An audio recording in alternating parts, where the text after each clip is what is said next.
Hi friends, வாங்க இதுக்கான second episode பார்க்கலாம். இந்த ட்ராமாவில் ரொம்ப காப்பிரைட் இருக்கும் போல இருக்கு. இன்றைக்கி நம்ம சப்ஸ்கிரைபர் ஒருத்தவங்களுக்கு வந்து பர்த்டே, அவங்களுக்கு ஹாப்பி பர்த்டே.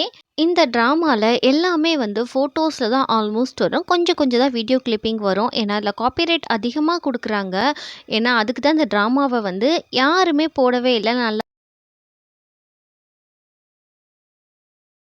எதுக்குன்னா இதில் கிராஃபிக்ஸ் அதிகமாக யூஸ் பண்ணியிருக்காங்க. அதனால காப்பிரைட்டும் அதிகமாக கொடுக்குறாங்க. ஃபோட்டோஸ்லேயே நிறையா பார்த்துடலாம். எபிசோட் ஸ்டார்டிங்கில் ஹீரோயின் வந்து ஏறி வராங்க மேலே. அங்கே வந்து மேயர் வந்து இந்த மாதிரி தீய சக்திகளின் உடைய போட்டுட்டு வரதை பார்த்து ஹீரோயின் ஷாக் ஆகிறாங்க. அப்போ அவங்க கொண்டு வந்த அந்த ஓவியத்தை கீழே போட்டுடுறாங்க. இந்த சத்தத்தை கேட்ட வந்து மேயர் பார்த்துடுறாரு. இங்கே ஹீரோயின் வந்து எட்டி பார்த்துட்டு இருந்ததை அவளை போய் பிடிங்க, அவளை உயிரோட விடக்கூடாது அப்படின்னு சொல்கிறத நம்ம ஹீரோயினும் பார்த்துடுறாங்க. அதுக்கப்புறம் வந்து அவரோட ஆட்கள்லாம் வந்து பிடிக்கிறதுக்காக ஓடுறாங்க. ஹீரோயினும் தப்பிச்சு அங்கே எங்கே ஓடி பார்க்குறாங்க. அவங்க போய் மக்களையும் சரமாரியாக தாக்கி எல்லாரையுமே அங்கே ஒவ்வொருத்தவங்களா கொத்து கொத்தாக சாகடிச்சிட்டு இருக்காங்க. ஊரே அப்படியே மயானம் மாதிரி ஓடிட்டு இருக்காங்க. பயந்து மரணத்துக்கு பயந்து அந்த அளவுக்கு வந்து அரக்கர்கள் வந்து உள்ளே இறங்கிட்டாங்க. இவரும் மேயரும் ரொம்ப வில்லத்தனமாக கத்தி எடுத்துட்டு சரமாரியாக இருக்கிற மக்கள் எல்லாம் பயங்கரமாக போட்டு தள்ளிட்டு இருக்காரு. இப்படியே ஓடிட்டு இருக்கையில் இதெல்லாம் உட்காந்து கூலாக நம்ம ஹீரோ வந்து அப்படியே சரக்கடிச்சிட்டு பார்த்துட்டு இருக்காரு. என்ன நடக்குதுன்னு சொல்லிட்டு ஹீரோயினை துரத்திட்டு வரதெல்லாம் பார்க்குறாரு. ஹெல்ப் பண்ணணும் தான் தோணுது. ஆனால் வந்து இதுக்கு முன்னாடி வந்து ஒருத்தர் சொல்லியிருப்பாரு, அதில் காப்பிரைட் வந்திருக்கும் போல இருக்குது, அதை கட் பண்ணிட்டாங்க அந்த சீனை. சரி, இதில் அந்த சீனை பார்த்துடலாம். ஹீரோயின் வந்து ரொம்ப வந்து பயத்தில் மரண பயத்தில் ஓடிட்டு இருக்காங்க. ஹீரோயின் ஒரு கட்டத்துக்கு மேலே கீழேயே விழுந்துட்டாங்க. விழுந்ததுக்கப்புறம் அவங்கெல்லாம் வெட்ட வராங்க. அவ்வளோதான், என் ஜோடி முடிஞ்சிச்சு போல இருக்குது, இவங்க ஏன் இப்படி நடந்துக்கிறாங்க அப்படின்னு நிற்கையில் ஹீரோ வந்து காப்பாற்றணும்னு தோணுது. ஆனால் அவர் வந்து விதிமுறைக்கு எதிராக நடக்கக்கூடாது. இப்போ நான் என்ன செய்வேன், நான் இப்படியே பார்த்துட்டு இருக்கவும் முடியாது, நான் அவளை எப்படி காப்பாற்ற போகிறேன் அப்படின்ற மாதிரி அவளோட நிலைமையை நினச்சி இவர் யோசிச்சுட்டு இருக்காரு. ஏன்னா இதுக்கு முன்னாடியே வந்து இவங்க 2 பேரும் வந்து ஹீரோயினோட வீட்டுக்கு போயிருக்கப்போ அங்கே வந்து மேயுடைய அண்ணன் ஒருத்தர் சொல்லியிருப்பாரு, இதை மாதிரி அவளோட விதியை வந்து போக்கிலே விட்டுருங்கன்னு சொல்லிட்டு. இவர் தான் அவர். இதில் தான் காப்பிரைட் கொடுத்து போன எபிசோடில் தூக்கிட்டாங்க. இதை மாதிரி நீங்கள் நடுவில் போகக்கூடாது, அவளோட தலையெழுத்து என்னன்றது உங்களுக்கு தெரியும், அதனால் வந்து நீங்கள் எதுவும் மாற்றக்கூடாது, அது உங்களுக்கும் ஆபத்துன்னு சொல்லியிருப்பாரு. அதனால் ஹீரோ எதுவுமே பண்ணாமல் உட்காந்துட்டு இருக்கையில ஹீரோயின் அவ்வளோதான் நம்ம காலி அப்படின்னு நினச்சிட்டு திரும்பி பார்க்குறா. அவங்க நெருங்கிட்டாங்க. ஹீரோவும் இதை பார்த்துட்டு தான் இருக்கேன். நான் இப்போ என்ன செய்கிறது, இப்போ என்னால் வந்து கம்முன்ட்டு இருக்க முடியாது, நான் ஏதாவது செஞ்சு தான் ஆகணும், இது விதிமுறைக்கு எதிராக இருந்தாலும் பரவாயில்லை அப்படின்னு சொல்லிட்டு இருக்கையில் அவங்க அவ்வளோதான் ஹீரோயின் கதையை முடிக்கிறதுக்கு பக்கத்தில் வந்துட்டாங்க அருவாள் எடுத்துகிட்டு. அப்புறம் ஹீரோ என்ன பண்ணுறான்னா தான் சக்தியை உருவாக்கி ஒரு வீணை மாதிரி ஒன்று வருது, அதை எடுத்து அதோட சக்தி மூலயமா ஏதோ மியூசிக் மாதிரி வாசிக்கிறான். வாசித்து அப்படியே அந்த அந்த ஆட்கள் மேலே தள்ளி விட்றாங்க. ஹீரோயின் கண்ணை மூடுறா, அவளை வெட்ட வராங்கன்னு சொல்லிட்டு. அந்த மியூசிக்லேருந்து வந்த பவர் என்ன பண்ணுதுன்னா அந்த ஆட்களை ஃபுல்லாகவே மாயமாக மறைய வச்சிருது. அதுக்கப்புறம் தான் ஹீரோ கொஞ்சம் ரிலாக்ஸ் ஆகிறான். இந்த உதவியை அவன் செய்யக்கூடாது, இது அவங்க ரூல்ஸ்க்கு அகெயின்ஸ்ட். ஹீரோயின் என்னடா இன்னும் நம்ம சாகாமல் உயிரோடு தான் இருக்கோமா அப்படின்னு சொல்லிட்டு யான் யான் பார்த்துட்ருக்கா. திரும்பி அங்கே இருந்த ஆட்கள் எல்லாம் காணோம். என்ன நடக்குது அப்படின்ற மாதிரி ஹீரோயின் ரொம்ப குழப்பத்தில் மண்டை திரிக்க ஓடிட்டு இருக்கா. ஏன்னா வந்து இங்கே நம்ம அப்பா அம்மாவுக்கு என்ன ஆச்சு அங்கே அப்படின்றது அவளுக்கு தெரியல.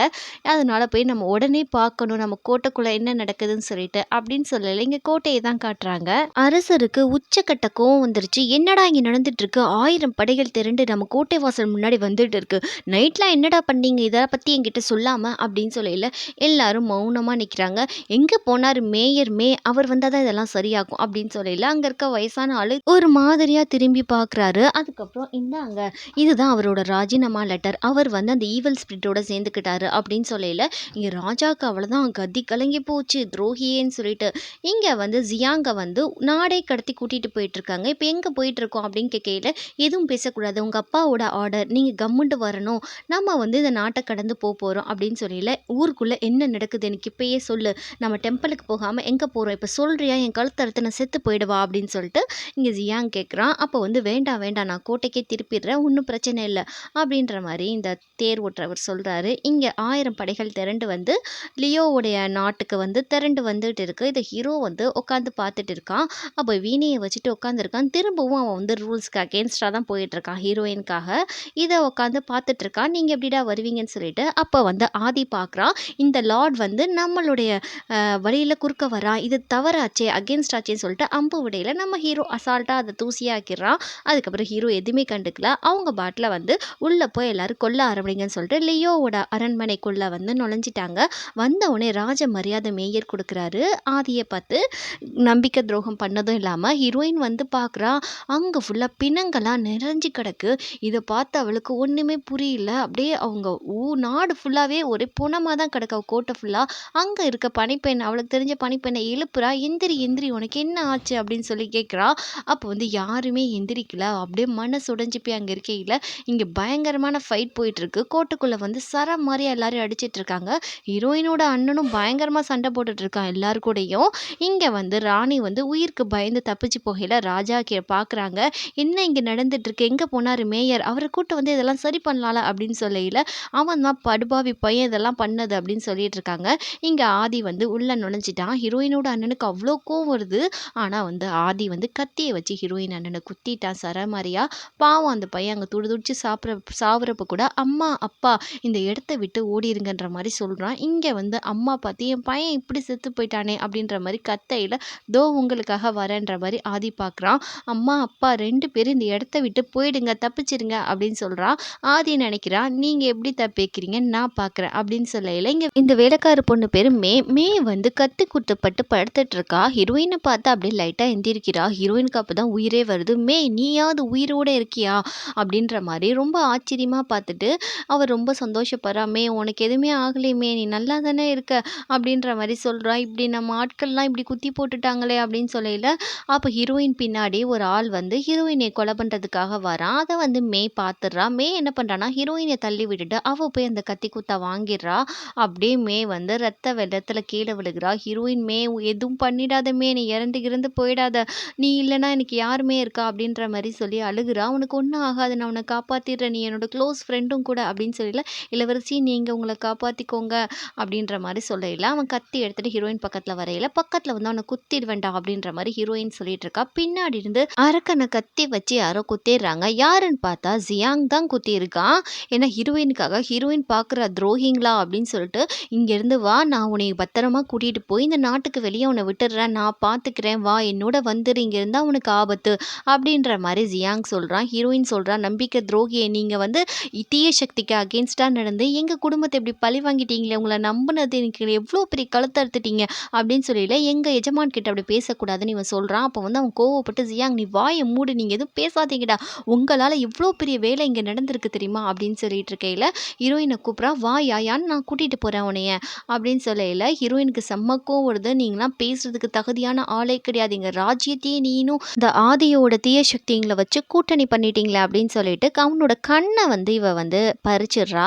அவன் கண்ணுலே கோடு போட்டுறா போல இருக்கு. அந்த ரத்தம் செவத்துல தெரிக்கிற மாதிரி காட்டியிருக்காங்க. அதுக்கப்புறம் கண்ணில் ரத்தமாக வரையில, "யாரும் ஹீரோயினை எதுவும் அட்டாக் பண்ணக்கூடாது, நீ போயிரு யாயான்" அப்படின்ற மாதிரி அப்போ கூட சொல்கிறான். நான் ஹீரோயினுக்கு கொஞ்சம் மனசு கஷ்டமாக தான் இருக்குது இப்படி பண்ணிட்டோமேனு. ஹீரோயினோட மாஸ்டர் வந்து அந்த மந்திர கொக்கு மூலியமா ஹீரோயினை காப்பாற்ற பறந்து வராரு. வந்துட்டு ஹீரோயினை, "வாம்மா சீக்கிரம் வா போயிடலாம், இல்லை கொன்னுடுவாங்க" அப்படின்னு சொல்லையில, மேவை ஹீரோயின் விடவே இல்லை. மேவையும் கூட்டிட்டு அந்த மந்திர கொக்கில் ஏறி மாஸ்டரோட சேர்ந்து பறந்துட்டு இருக்காங்க. இங்கே எல்லாருமே பார்த்துட்டு இருக்கையில தான் ஊர் வந்து எந்த அளவுக்கு அழிஞ்சு போயிருக்கு அப்படின்றத ஹீரோயின் பார்க்குறா. ரொம்ப வருத்தப்படுறா. அவங்க அப்பா அங்கே இறந்து போய் கிடக்குறாரு. அவங்க அப்பா அவங்க அம்மா அதெல்லாம் பார்த்துட்டு அப்பா அம்மான்ற மாதிரி கொக்கில் பறந்துக்கிட்டே அழுதுட்டு இருக்கா. அவளால் கீழே போக முடியாது இல்லையா. ஊரே பார்த்தா பிணங்கள் நிறைந்த ஒரே ரத்தங்கள் நிறைஞ்ச ஒரு ஊரா இருக்கு. இவ கொக்குல பறந்து போறத வந்து ஆதி பார்த்துக்கிட்டே இருக்கான். "இப்போ நீ தப்பிச்சிருக்கலாம், ஒரு நாள் உன்னை நான் தேடி பிடிச்சி கொல்லாம விட மாட்டேன்" அப்படின்ற மாதிரி பார்க்கையில ஹீரோயினும் ரொம்ப கோவமா பார்த்துட்டு இருக்கா. இங்க வந்து "நம்ம ஊரே அழிஞ்சு போச்சு" அப்படின்ற மாதிரி மே சொல்லி ரொம்ப வருத்தப்படுறா. அதுக்கப்புறம் அவங்க ஒரு காட்டுக்குள்ள போறாங்க. அந்த காட்டுக்குள்ளேயே வந்து தீய சக்திகள் வந்துட்டாங்க உள்ளக்க ஹீரோயினை தாக்குறதுக்கு. மாஸ்டர் சொல்றாரு, "நான் பார்த்துக்கிறேன், நீங்க போங்கன்னு" சொல்லிட்டு அவருக்கு தெரிஞ்ச மந்திர வித்தைகள்லாம் போட்டுக்கிட்டு இருக்காரு. அங்க ஹீரோயின் போயிட்டே இருக்கையில அரக்கர்கள்லாம் வந்துட்டாங்க. ஹீரோயினை குத்தி போக இடத்துல வந்து நம்மளோட மே வந்து நின்றுடுறா. அவ அந்த வெட்டு குத்து வாங்கிட்டு அப்படியே கீழே சரிஞ்சு விழுகிறா. ஹீரோயினை பார்த்து, "நீங்க கண்டிப்பா வாழணும், எனக்காகவாது நீங்க வாழணும், நீங்க செத்துடக்கூடாது இளவரசி, கண்டிப்பா நீங்க வந்து தப்பிச்சு போயிடுங்க" அப்படின்னு சொல்லையில இங்க இதெல்லாம் பார்த்துட்டு இருக்க மாஸ்டருக்கு ரொம்ப அழுகையா வருது. ஏன்னா இவ்வளோ கொடுமை நடந்திருக்கு இல்லையா. ஹீரோயின் சொல்றா, "நீ கண்டிப்பா செத்துடாத, எங்க அப்பா என்னை விட்டு போயிட்டாரு, கடைசியா நீ மட்டும் தான் இருக்க, கண்டிப்பா நான் உன்னை காப்பாத்துறேன், வடக்குல இருக்க அங்க லார்ட்ஸ் நிறைய பேர் இருக்காங்க, கடவுள் அவங்கள கிட்ட நான் கூட்டிட்டு போய் உன்னை காப்பாத்துறேன் அப்படின்னு சொல்லில அவள் செத்து போயிடுறா. ஹீரோயினே குழி தோண்டி அவளை வந்து புதைச்சிட்டு, கண்டிப்பா நீ எனக்காக வெயிட் பண்ணு, உன்கிட்ட நான் கூடிய சீக்கிரம் திரும்பி வரேன் அப்படின்னு கண்ணீரோட சொல்றா. அதுக்கப்புறம் அவளோட இருந்த எல்லா மூமெண்ட்டையும் நினைச்சு பார்க்குறா. அவ தான் வந்து அவளுக்கு அலங்காரம்லாம் பண்ணி விட்டுருப்பா.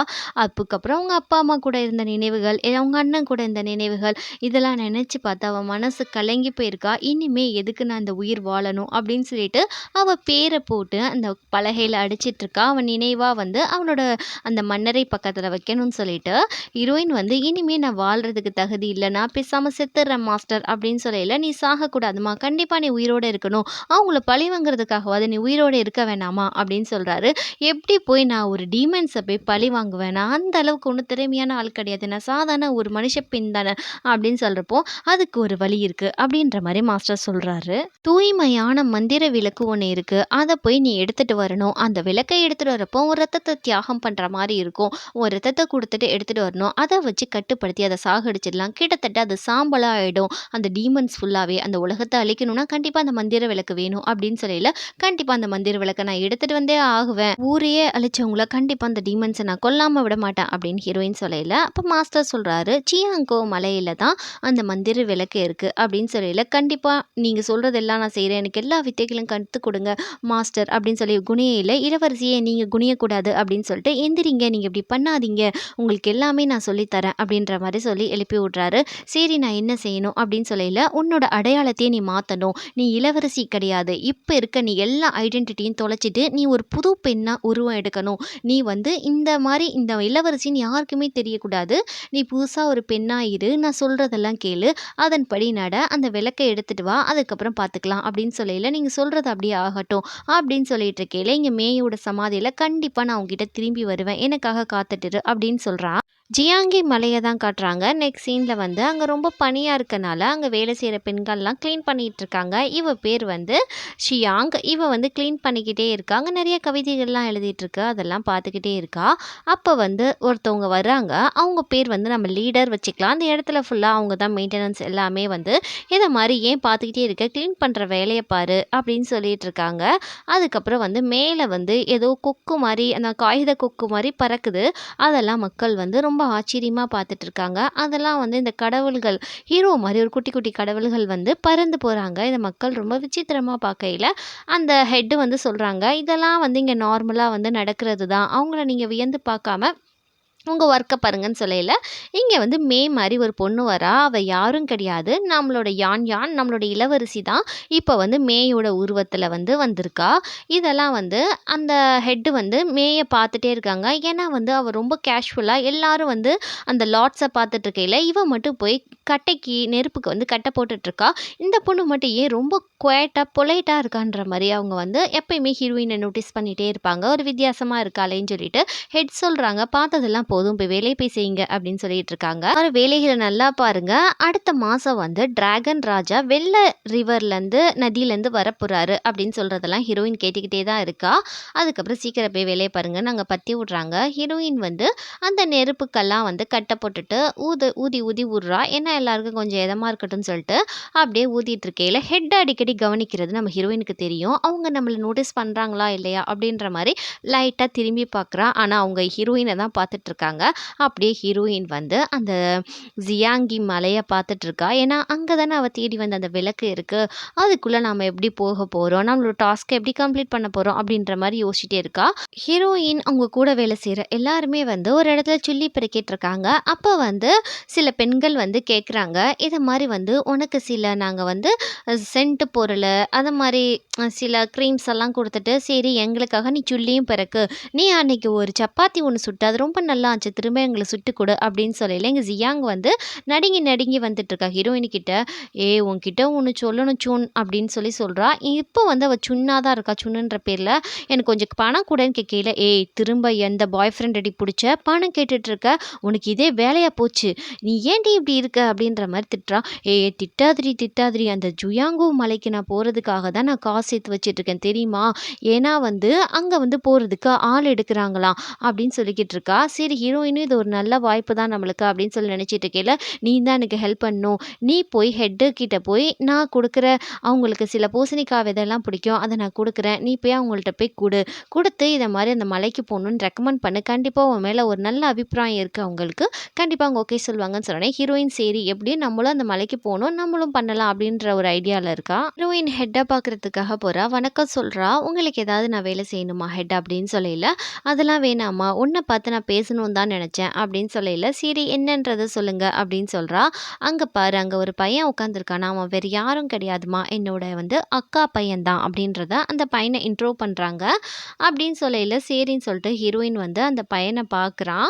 அதுக்கப்புறம் அந்த பையனுக்கு ஒரு ஹாய் சொல்றா. அவனும் வந்து பதிலுக்கு ஹீரோயினுக்கு ஒரு ஹாய் சொல்லிட்டு இருக்கான். இந்த பையன நீ கல்யாணம் பண்ணிக்கிறியாம்மா? நீ ரொம்ப நல்ல பொண்ணுன்னு எனக்கு தெரியும் அப்படின்னு சொல்றாங்க. இவ கொஞ்சம் கூட யோசிக்கல. சரி நான் பண்ணிக்கிறேன் அப்படின்ற மாரி இவ சொல்லிடுறா. என்னம்மா நீ பொசுக்குன்னு ஒத்துக்கிட்ட உண்மையா தான் சொல்றியா? அப்படின்னு கேட்டா, நிஜமாலே நான் அவன கல்யாணம் பண்ணிக்கிறேன். எனக்கு ஒரு பிரச்சனையுமே இல்ல அப்படின்னு சொல்லையில, சரி நீங்க என் ஃப்ரெண்டோட சுயாங்க பத்தி நீங்க என்ன நினைக்கிறீங்க? அப்படின்னு சொல்லி கேட்கையில, அவ நல்லா தான் இப்ப வேலை செய்றா அப்படின்னு சொல்லிக்கிட்டு இருக்காங்க. அதுக்கப்புறம் வந்து இந்த கோழி வச்சுட்டு இருக்கான் இல்லையா? அந்த பிங் அவன கூட்டு வந்து, இவள நீ கல்யாணம் பண்ணிக்கோன்னு சொல்லையில, உங்களுக்கு என்ன டேஸ்ட்? இவ மூஞ்சி பார்த்தா எப்படி இருக்கு? எனக்கு சுத்தமா இவள பிடிக்கல. இவ கொஞ்சம் கூட எனக்கு செட் ஆக மாட்டா அப்படின்ற மாரி இவன் பாட்டுல அவள கழுவி ஊத்திக்கிட்டு இருக்கான். பாத்தீங்களா நான் செட் ஆக மாட்டேன் அவருக்கு அப்படின்னு சொல்லையில, டேய் பைத்தியக்கார மாரி பேசாதடா. அந்த பொண்ணு எவ்வளோ கைண்டான பொண்ணு தெரியுமாடா? உனக்கு எதுவுமே தெரியாது. வாய மூடிட்டு போடா அப்படின்னு சொல்லையில, அவன் கோச்சுக்கிட்டு அப்படியே வெளிய போயிடுறான். இங்க வந்து ஹெட் வந்து ஹீரோயின்ட்ட சொல்றாங்க, நீ ஒண்ணும் கோச்சுக்கிறாதம்மா விடும்மா. அவன் தெரியாம பேசிட்டான் அப்படின்னு சொல்லல. சரி விடுங்க. வெளிப்படையா பேசுறது கூட நல்லது தான் அப்படின்னு இவ சொல்லிட்டு இருக்கா. சரி அவனை கல்யாணம் பண்ணிக்கிறான்னு கேட்டப்போ, நிஜமா நான் அவரை கல்யாணம் பண்ணிக்கிறேன் அப்படின்னு ஹீரோயின் வாக்கு குடுத்துடுறா. அவங்க ரொம்ப சந்தோஷப்படையில, நீங்க எனக்கு ஒரு விஷயம் பண்ணணும். இத மாரி நாங்க ஜுயாங்கி மலைக்கு போணும். எங்களுக்கு உதவி செய்வீங்களான்னு கேட்கிறப்போ, உனக்கு செய்யாம வேற யாருக்குமா செய்ய போறேன்? சுயாவையும் உன்னையும் சேர்த்தே நான் அனுப்பி வைக்கிறேன் அப்படின்ற மாரி இவங்க சொல்றாங்க. நீ வந்து நீ வெளியாள் கிடையாது. நான் உன்னுடைய அத்தை. நீ என்ன அத்தனே கூப்பிடு அப்படின்னு சொல்லிட்டு, அவ சுயாங்கி குடுத்த அந்த சீட்ஸ் எல்லாம் வந்து ஹெட் கிட்ட குடுத்துட்டு ஹீரோயின் வந்து படுக்கிறா. படுத்ததுக்கப்புறம் அவளுக்கு கனவுல தான் தான் ராஜ்யத்துல இருக்கையில நடந்த எல்லாமே அவளுக்கு கனவா வருது. அவளுக்கு நைட்ல சரியா தூக்கம் கூட வரமாட்டுக்கு. அந்த நிலைமையில ஹீரோயின் இருக்கா. இங்க காலையில வந்து பலகையில வந்து யார் யார் ஜுயாங்கி மலைக்கு போறாங்க அப்படின்ற வந்து லிஸ்ட் வந்துருச்சு. இத வந்து ஜுயா வந்து பார்த்துட்டு ரொம்ப சந்தோஷப்படுறா. அவ பேரும் ஹீரோயின் பேரும் வந்திருக்குன்னு சொல்லிட்டு யான் யான் பேரும். இதுல யான் யான் கிடையாது. இவ பேரு வேற. அதுக்கப்புறம் இதெல்லாம் பார்த்துட்டு ரொம்ப சந்தோஷப்படுறாங்க. நம்ம போறோம் ஃபைனலி அங்க நெறைய லார்ட்ஸ் இருப்பாங்க. அவங்க ரொம்ப அழகா இருப்பாங்க, ஹேண்ட்ஸமா இருப்பாங்க அப்படின்னு சொல்லிட்டு இருக்கையில, இங்க பிங்கு வந்து நிக்கிறான். யார்றா இவன் பைத்தியக்காரன் அப்படின்னு சொல்லிட்டு ஜுயா கேட்டுட்டு இருக்கா. ஹீரோயின் அவ்வளோதான் இவன பத்தி தெரிஞ்சா நம்மளுக்கு விஷயம் ஃபுல்லா தெரிஞ்சுரும்னு சொல்லிட்டு, இவன் எனக்கு பொண்டாட்டின்னு சொல்ல வரான்.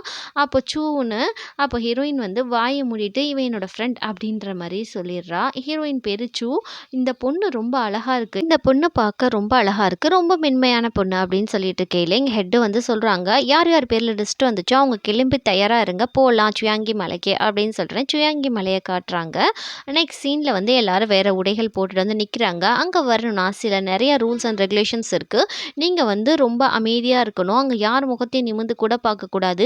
அங்க வந்து நெறைய ரூல்ஸ் இருக்கு. அத நீங்க ஃபாலோ பண்ணணும். ரொம்ப டிசிப்ளினா இருக்கணும். எனக்கு எந்த கெட்ட பேரையும் வர வச்சிராதீங்க அப்படின்னு சொல்லிட்டு என் பின்னாடியே வாங்க போலாம் அப்படின்னு சொல்றாங்க. எங்க ஹீரோயினுக்கு ஃபைனலா அதுக்குள்ள போறோம். நம்ம நெனைச்ச இலக்கு நடக்கணும் அப்படின்ற மாரி அவ மனசுல நினைக்கிறா. அப்படியே வந்து ஒவ்வொருத்தரா வந்து அந்த மலைக்குள்ள போய்க்கிட்டே இருக்காங்க. பல மணி நேரம் பயணம் பண்ணிட்டே இருக்காங்க. ரொம்ப களைச்சும் போறாங்க. அப்ப சுயா சொல்றா, "ஏய் 4 மணி நேரம் ஆச்சுடி. உள்ள வந்து இன்னும் எவ்வளோ நேரம் தாண்டி போயிட்டே இருக்க போறோம். கால்லாம் வலிக்குது."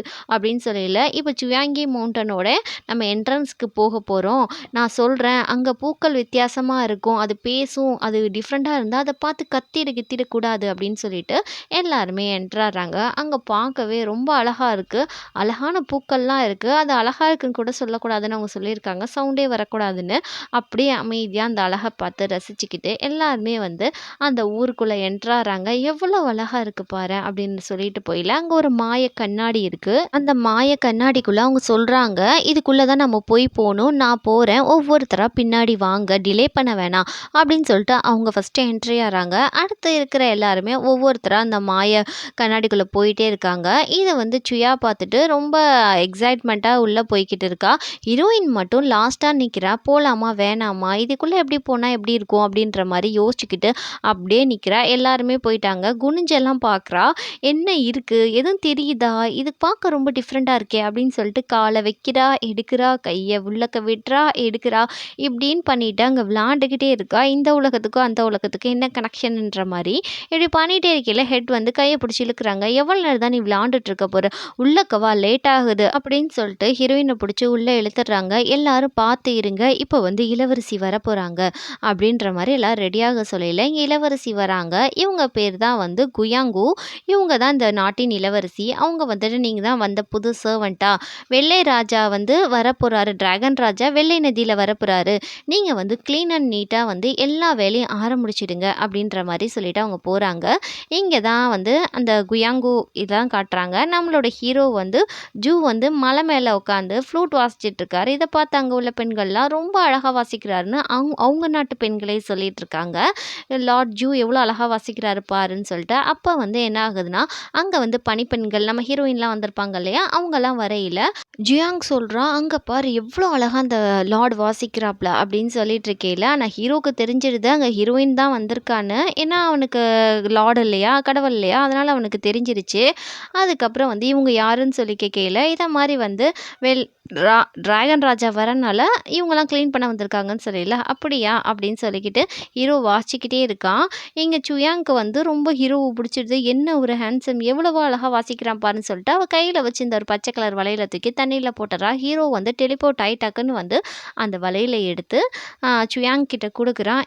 இது ரொம்ப ஒரு யூனிக்கான பீஸ் தெரியுமா, இது ரொம்ப கிறிஸ்டலால் செய்யப்பட்டது, ஸ்ட்ரக்சர் கூட செமையாக இருக்குது அப்படின்ற மாதிரி சொல்லல. இங்கே சுயாங் சொல்கிறா, ஆமாம் இது எங்கள் அம்மாவுடைய இது, அவங்க ஞாபகார்த்தமாக வச்சுருக்கேன், இதான் அவங்க கடைசியாக என்கிட்ட கொடுத்துட்டு போனதுன்னு சொன்னேன், நானே உன் கையில் போட்டு வரேன்னு சொல்லிட்டு நம்ம ஹீரோ ஜூ வந்து போட்டு விட்டுட்ருக்கான். இதெல்லாம் பார்த்த ஹீரோயினுக்கு ஒரு மாதிரியாக இருக்குது. என்னடா இவன் பொறுக்கி பையன் மாதிரி நடந்துக்கிறான்னு சொல்லிட்டு ஹீரோ வேணும்ன்ட்டே போட்டு விட்டுட்டு ஹீரோயினே பார்த்துட்ருக்கான்.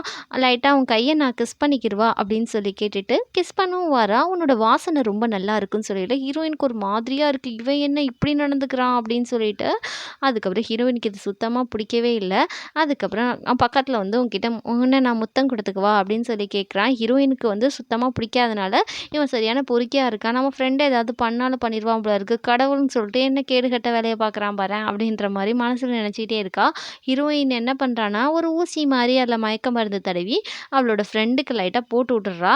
அவள் அப்படியே மயக்கம் போட்டு கீழே விழுந்துடுறா. ஹீரோவுக்கு தெரிஞ்சிருச்சு இவ தான் பண்ணுறான்ட்டு. நீ எங்கே போவேன், உன் உண்மையான முகத்தை எனக்கு தான் தெரியுமே அப்படின்னு சொல்லி நினச்சிட்டு இங்கே மே தான் சரக்கடிச்சிட்டு இருக்காரு. ஹீரோ வந்து சொல்கிறாரு, நான் பார்த்தேன் ஜியாங்குல அவளை பார்த்தேன் அப்படின்னு சொன்னோடனே மேக்கு ஒன்றுமே புரியல. யார் அவ அப்படின்னு சொல்லி கேட்டா, அவ தான் யான் யான் அப்படின்னு சொல்லல. அவ இதுக்கு இங்கே வந்தா, அவளை தான் என் பிரதர் அன்னைக்கே காப்பாற்றி விட்டுட்டாரே அப்படின்னு சொல்லல. என்னன்னு தெரியல, ஆனால் அவள் வந்திருக்கா, எதுக்காக வந்திருக்கான்னு தெரியல, ஆனால் எனக்கு ரொம்ப சந்தோஷமா இருக்கு அப்படின்னு சொல்லிட்டு இருக்கல. ஒரு விஷயத்த நீ மறந்துட்ட, மனுஷங்க ஹியூமன் டீமன் இவங்கெல்லாம் ஒரே வந்து நடு நிலையில தான் இருந்தாங்க. 3 வருஷத்துக்கு முன்னாடி நீ தேவையில்லாமல் ஆதியோட டீமன்ஸ் எல்லாம் கொண்டு நீ ரூல்ஸை பிரேக் பண்ணிட்ட, நீ மறந்துடாத அப்படின்னு சொல்கிறப்போ என்னால் அவளை மறக்க முடியல. அவள் வேறு முகத்தை மாற்றிட்டு வந்திருக்கா, இருந்தாலும் என் கண்ணுக்கு அவள் யாருன்றது தெரிஞ்சிருச்சு. என் காதல் 1000 வருஷ காதல் வீண் போகலன்னு நினைக்கிறேன், நீ எனக்கு உதவி செய் அப்படின்ற மாதிரி சொல்லிட்டு இருக்கல. இங்கே ஹீரோயின் வந்து லைனில் நின்றுட்டு இருக்கா. ஏன்னா வந்து அவங்கவுங்களுக்கான வேலையை பிரித்து கொடுக்குறாங்க. அப்போ வந்து பே கிட்ட சொல்கிறா, நம்ம தனித்தனியாக வேலை செய்யலாம், ஒரே இடத்துல வேலை செஞ்சால் நம்மளுக்குள்ள லவ் கம்மியாயிடுன்ற மாதிரி அவனை டைவர்ட் பண்ணி விட்டுறா. அதுக்கப்புறம் ஹீரோயின் போய் நிற்கையில் அவளுக்கு என்ன பண்ணுறாங்கன்னா, ஒரு குடுவையும் அதில் ஒரு குச்சி மாதிரி கொடுக்குறாங்க.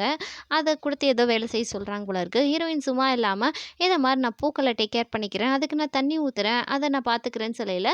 நீ என்ன பேசுகிற, நீ இப்படி பேசுகிறது முதல்ல நிப்பாட்டு, உனக்கு அதெல்லாம் கொடுக்க முடியாது, உனக்கு தெரியுமா பூக்களுக்கு தண்ணி வந்து வானத்துலேருந்து ஒரு புனித நீர் தான் வரும், நீ நினைக்கிற மாதிரி கண்ட தண்ணியெல்லாம் அதுக்கு ஊற்ற முடியாது அப்படின்னு சொல்லிட்டு ஹீரோயின் சாரி நான் தெரியாமல் கேட்டுட்டேன், என்னை மன்னிச்சிடுங்க அப்படின்னு சொல்லிட்டு ரூமுக்கு வரா. இங்கே வந்து அவள் ஃப்ரெண்டு படுத்துட்டு சியா சொல்லிட்டு இருக்கா, இந்த மாதிரி எனக்கு உடம்பெல்லாம் வலிக்குது, என்னை ஆடு மாடு மேய்க்க விட்டுட்டாங்க அப்படின்னு சொல்லிட்டு புலம்பிகிட்டே தூங்கிட்டே இருக்கா. நீ மிருகங்களோட அன்பா பழகுனா அது கூட உன் கூட அன்பா பழகும் அப்படின்ற மாதிரி இங்கே யான் யான் ஹீரோயின் வந்து சொல்லிக்கிட்டு இருக்கா. இவன் நல்லா படுத்து தூங்கிடுறா. சரி அவள் தூங்கட்டும் அப்படின்னு சொல்லிட்டு வேற நம்ம இங்கே வந்த வேலையை எப்படி பார்க்குறது அப்படின்னு ஹீரோயின் யோசிக்கிறா. இதோட இந்த எபிசோட் இங்கே முடிஞ்சிடுது. நெக்ஸ்ட் எபிசோடில் என்னெல்லாம் நடக்க போகுது, நம்ம ஹீரோயின் எப்படி அந்த லேம்பை போய் எடுக்க போகிறாங்கன்றதை பார்க்கலாம். சப்ஸ்கிரைப் பண்ணிடுங்க.